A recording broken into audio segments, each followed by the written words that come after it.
Welcome everyone. It has been a while since I completed the last video covering the Breitsax. Some of the slowdown can be attributed to significant changes in the shop as well as my office, that aligned with perfect precision to hamper my ongoing video production.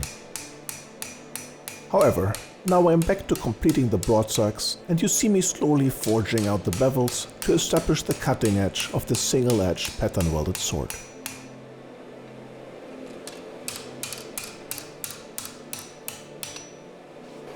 As you see me hitting the sword edge with the hammer, several distinct observations can be made. First, the sword develops a bend where it curves away from the cutting edge. This is due to the steel in the cutting edge expanding more than the steel at the back of the sword. Second, the tang is also getting bent, which is due to me exerting too much pressure with my left hand. It is an iterative process to straighten the sword back out first and then going back to forging the bevels, which in turn will cause the sword blade to acquire a bend again.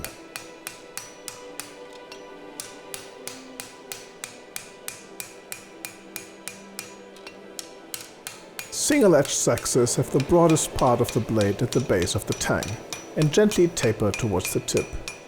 When drawing out the bevels, I'm trying to make the blade as broad as possible.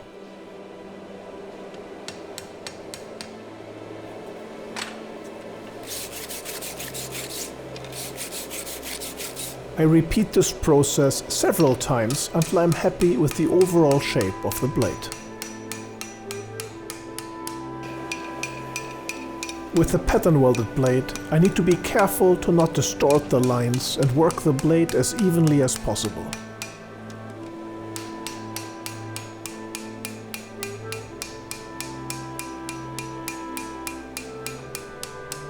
By hitting the blade on the edge with the back against the anvil, I can straighten out the bend that was introduced by drawing out the bevel. Another way to straighten the back would be to forge the back of the blade, but I want to keep that as thick as possible. When forging a sword, the actual time spent forging is much shorter than any other part of the process. Time spent here can significantly reduce the time I have to be in front of the grinder.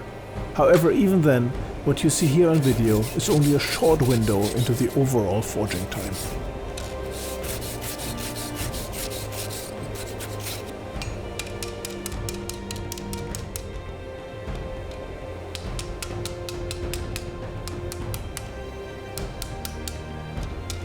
Once I'm done with forging, I normalize the blade by bringing it up to critical temperature and letting it cool in the air. This relieves some of the stresses that were introduced by forging the blade. As the blade is much longer than my short forge, I need to move it back and forth through the heat and try to increase the heat in the blade evenly until the whole blade is roughly at the same temperature.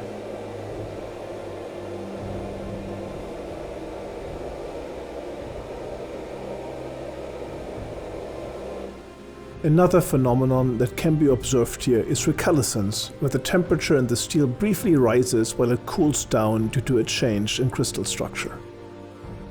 You have to look very carefully here to notice it. After normalizing, it's time to take the blade to the grinder. First I even out the lines, and then I will start working on thinning down the cutting edge. I am also using the grinder to refine my tang shape and even out the transition to the blade part of the sword.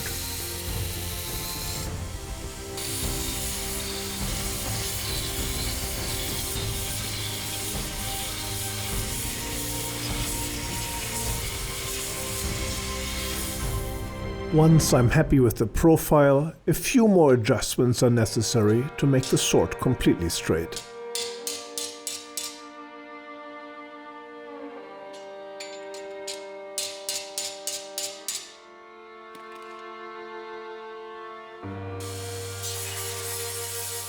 Afterwards, I spent a lot of time to remove scale and hammer marks and to further thin down the blade.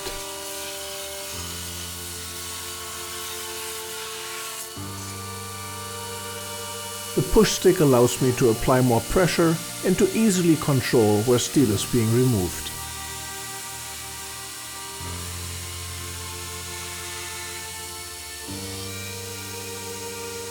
As the sword has not been hardened yet, I don't have to worry about controlling the temperature. However, it gets quite hot after prolonged grinding and needs to be cooled in water occasionally.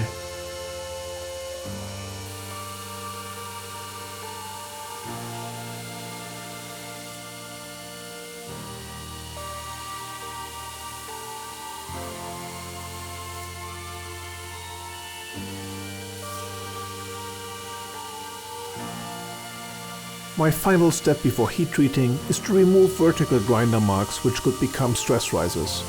I do this by grinding along the length of the sword rather than perpendicular against it as you saw me doing before.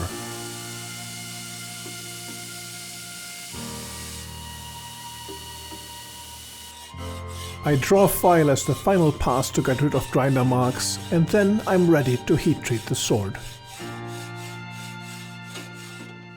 My heat treating oven makes it much easier to get the sword to an even temperature, although if need be this could be achieved by stroking the blade through the forge as well. Before quenching the sword, I will normalize it one more time and give you another chance to observe the calescence. This is a little bit more difficult to see as the sword essentially has the shape of a wedge and thus does not lose temperature at the same rate across its width.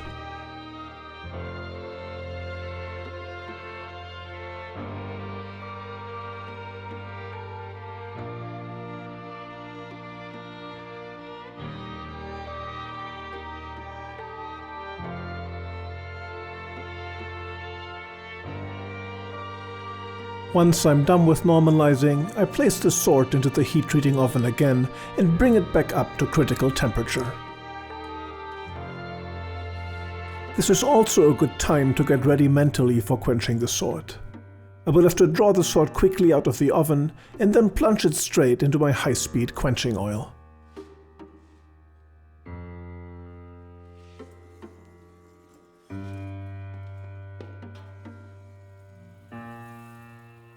To avoid the sharp transition in hardness at the tang, I move the sword up and down in the hope of creating a more gradual transition in hardness. I also quickly inspect it to find any obvious warping.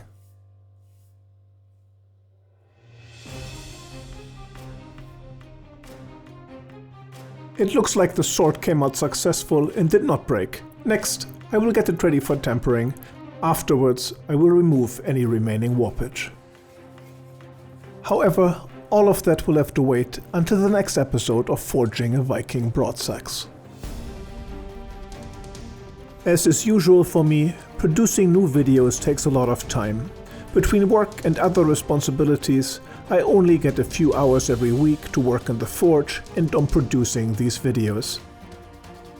I appreciate your patience in following me along on this journey, and I expect that the sword blade will be completed soon.